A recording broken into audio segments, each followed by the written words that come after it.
New England gardening here, so what the heck am I up to? I've got a trench dug here.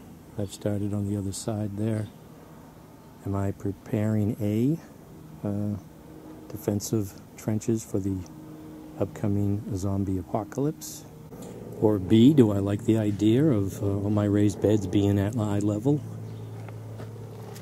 Just dig a 3-foot trench in front of each raised bed.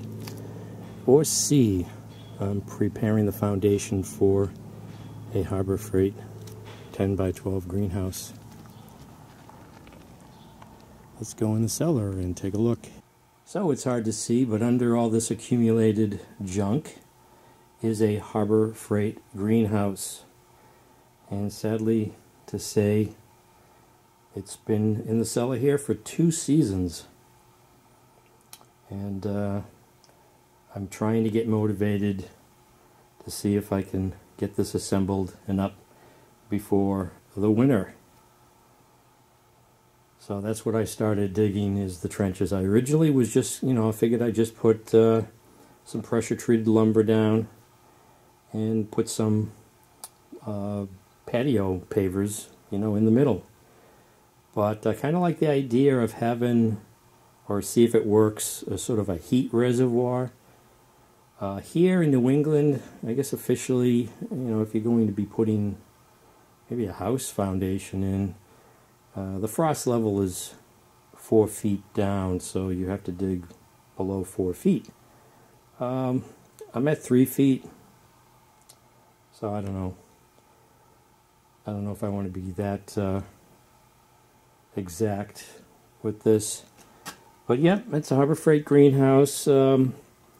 When I first found out about Harbor Freight, they weren't even in this area here. I had to go down near the Connecticut border. And if you go online, people were talking about the Harbor Freight greenhouse, and they were discussing this online coupon that, in addition to when it was on sale, this coupon also applied. So I did that, and I printed it out and went down and picked it up, so I didn't have to pay any type of delivery charge. But in order to get the benefit of the greenhouse, you have to take it out of the box. So let's go back outside. Oh, and somewhere in there are the instructions, but I guess they're pretty terrible. And there's a nice blog on online that someone documented their construction of this greenhouse. Plus, there's a lot of ideas on how to reinforce it, because it does need reinforcing for wind and also up here in New England, snow loads. But yeah, that's the plan, is to get this out of the box and assembled. We'll see if it happens. So this here is currently about 3 feet deep. So I'd like to put concrete footing down and then cement block on top of that. I don't know if I want to fill the block with concrete, rubble, or foam. But we'll see as we go along. Discovered all types of stuff here. Underneath the about a foot or so of topsoil, there's a lot of rubble. So this isn't virgin ground. That there's actually solid lead pipe, which I was wondering if it was worth anything. Pull it out and take it down to the salvage yard. But I did discover something else, sort of archaeologically or historically interesting, and it's a brick foundation, which curiously enough runs parallel with the property line. I wonder where I can find out the history, if I need to go to the Cambridge courthouse where the deeds are kept, or if they have that information at the local city hall. But at first I thought it was because I had all this rubble here, brick, glass, which I've come across before putting the fence posts in. I thought there was a big wall that they had dumped here, and I said, wait a minute, this is kind of straight.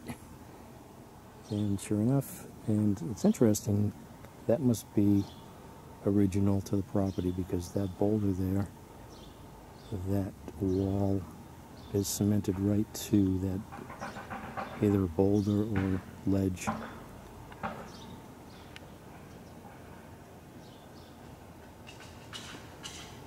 Once while sifting in the front yard, I did come across this 5-cent, it's like a shield 5-cent piece. I think it says 1887 on this. So that was something I didn't read. I didn't find anything worthwhile here yet. Don't think I will. But it'd be interesting to see what structure. Would like to know that. What structure used to be right here? Probably an old barn. I know putting the siding on the house, I think there was like something scribbled in the wood too about 1887. 1897. No, I think it was 1897. But yep, that's the plan. Is to not necessarily for holding weight, but to separate the outside cold soil from the inside, hopefully creating a sort of heat reservoir that will give off heat, absorb heat during the day and give off heat during the night. So this is New England gardening. And by the way, my aching body reserves the right to cancel this project at any time. We'll see. Can't wait to have to go get those 80-pound bags of cement. So this is New England gardening. This is the project. Harbor Freight Greenhouse, 10 by 12. Harbor Freight Greenhouse. Thanks for watching.